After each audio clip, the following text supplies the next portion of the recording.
was on a trip abroad about nearly a year ago. It was one of these organised tours that you can do.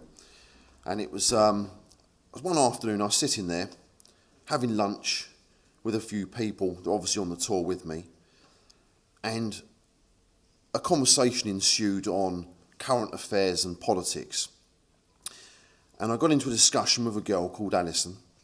It was a good-natured discussion about politics and my interest in politics. And she said to me, "Why don't you pursue a career in politics? You're clearly interested." So I conveyed my activism for the British Democrats, and that was it. The discussion rapidly dissipated, and of course I was then the recipient of a tirade of abuse. And in fact, I wasn't allowed really to speak anymore. She would shout me down because my politics and my views were so abhorrent that the luxury of free speech should be withdrawn, and I wasn't allowed to engage. Now, interestingly, Alison works and lives in Zurich in the financial sector and is an advocate of what Matt Goodwin, the academic, would call luxury beliefs.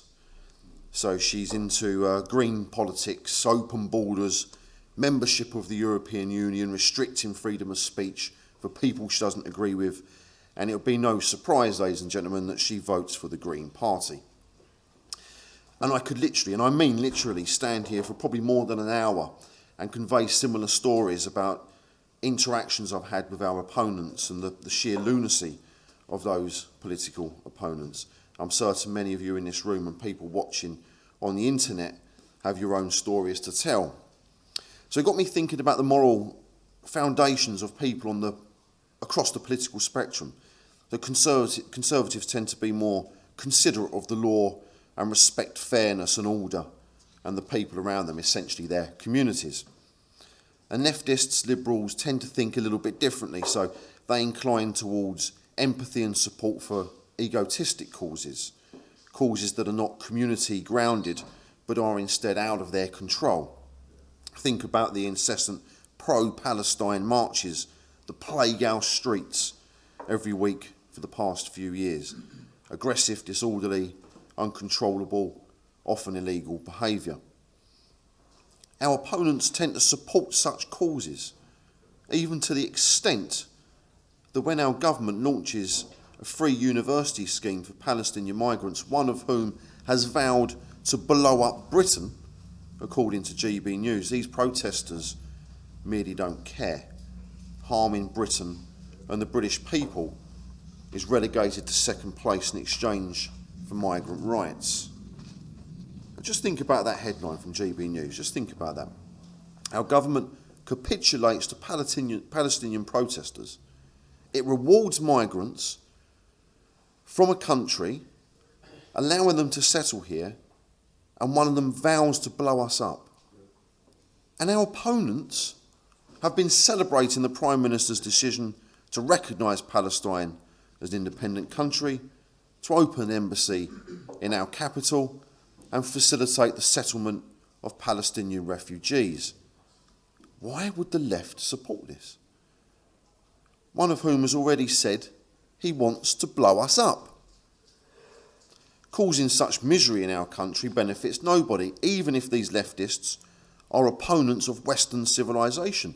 What the hell do they think will happen to them and to their families and to their friends and their children if we allow such men to settle in our country? It doesn't make any sense.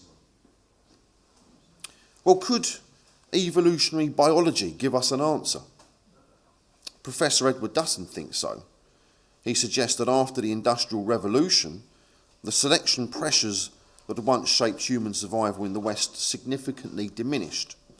For instance, in the past, it was common for 1 in 2 children to die before reaching infancy, but luckily today that rate has dropped to less than 1%. But therefore, individuals with genetic traits that are not conducive to survival or social cohesion are no longer being weeded out. Dutton refers to these individuals as spiteful mutants because their behaviour tends to be antisocial. Sadly, our institutions have been gradually taken over by such people. Think of Gramsci's long march through the institutions. they begin to shape our society, and that society reflects these people's spitefulness, their narcissism and their self-loathing.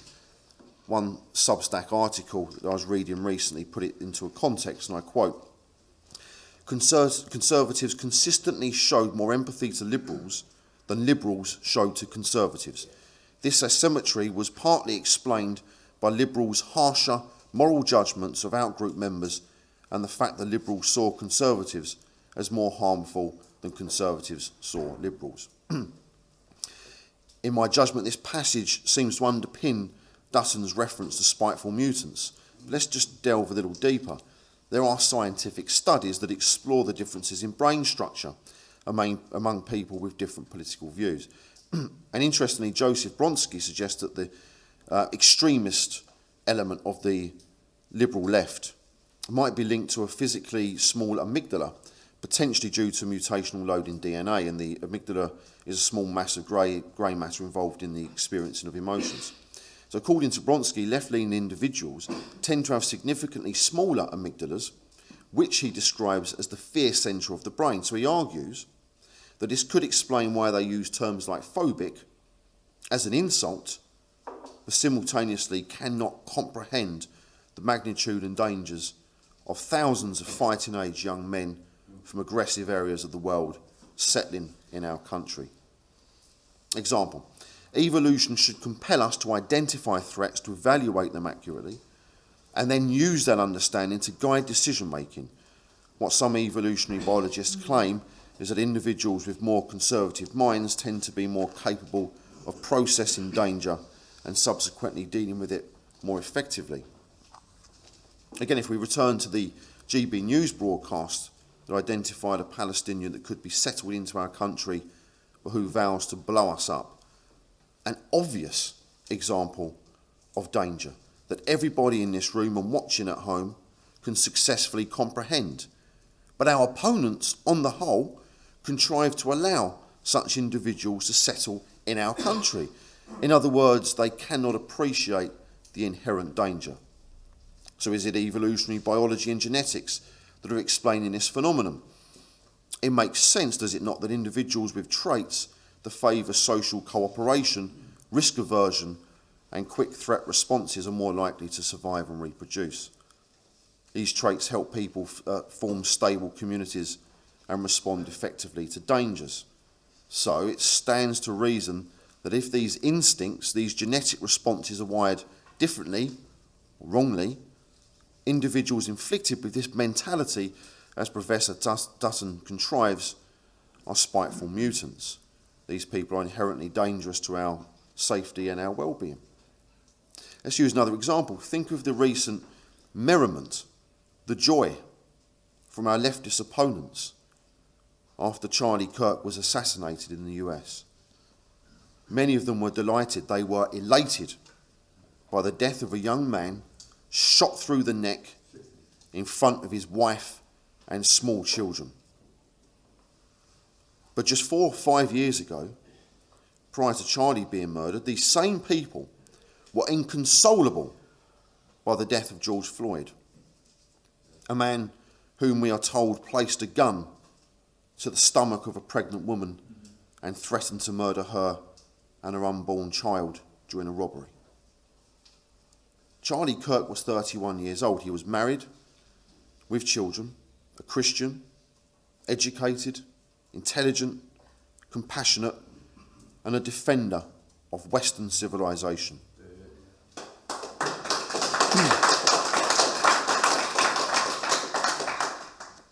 George Floyd was an unemployed heavy drug user, dangerous, degenerate, violent, a career criminal, and the antithesis to Western civilization.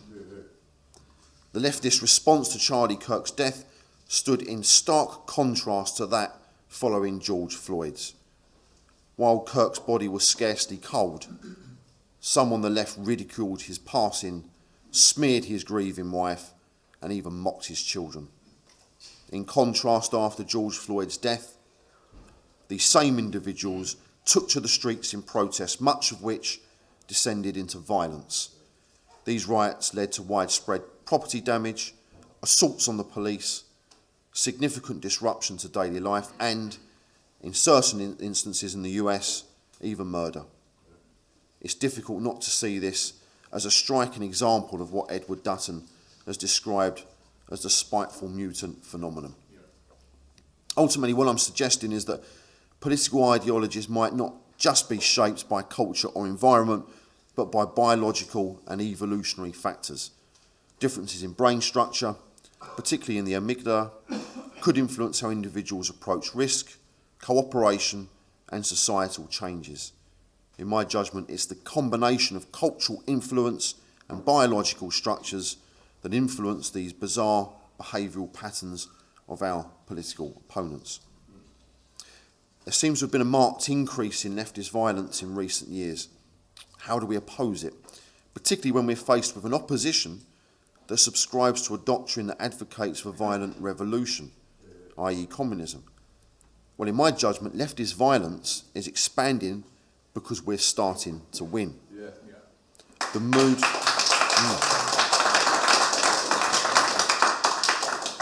The mood of the... Sorry, can I interrupt? I've got a terrific headache. I've got to go. Okay, no problem, that's okay.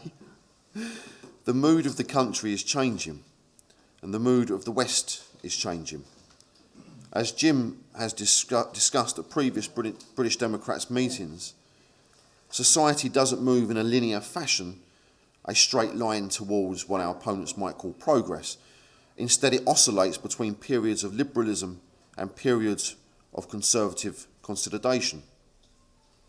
Think of Oscar Spengler. Civilizations have seasons: spring, expansion, summer, culture, autumn, consolidation, winter, decline.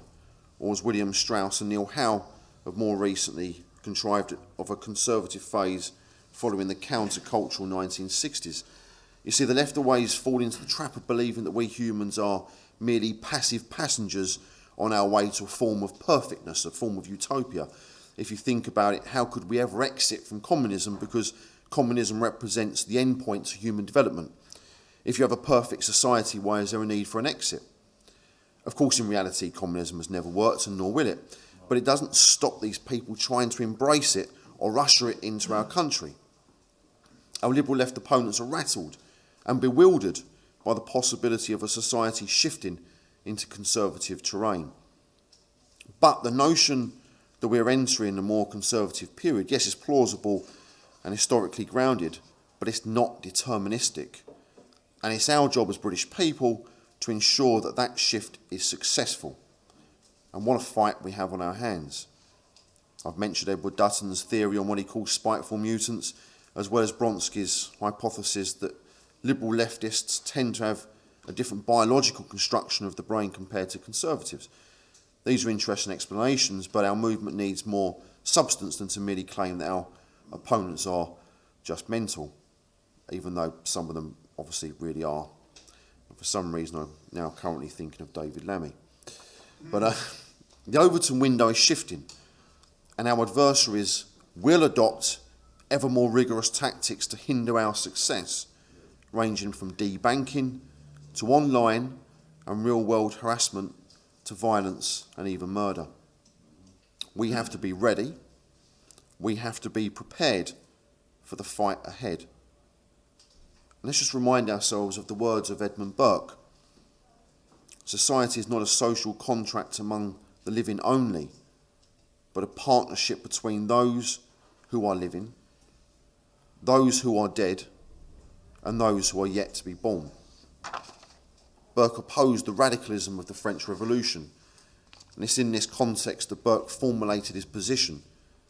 In Reflections on the Revolution in France, he advanced the idea of patient fortitude and reverence for inherited institutions, warning against forces that seek to undermine them. And we, the British, inherit both unique obligations and wisdom from the past, because our identity is unique and unequalled. Tearing up our institutions and our identity and tossing them onto the scrap heap of history not only harms the memory of our national heroes, it dilutes our present, and more importantly, it betrays those yet to be born. Our adversaries, thank you. Our adversaries are showing weaknesses in their ranks. They are losing the argument over mass migration. The British people, and indeed the British Democrats, need to be ready to exploit this liberal left deterioration. When radical change sweeps away culture, we must hold firm to inherited principles, even if mocked or outnumbered. Now is the time to prepare ourselves for the new socially conservative epoch that is approaching. And we, the British Democrats, have positioned ourselves as a sensible, hard-working and diligent party. And as our opponents direct more febrile slander against us, we must continue in our struggle for our culture and our ethnic identity.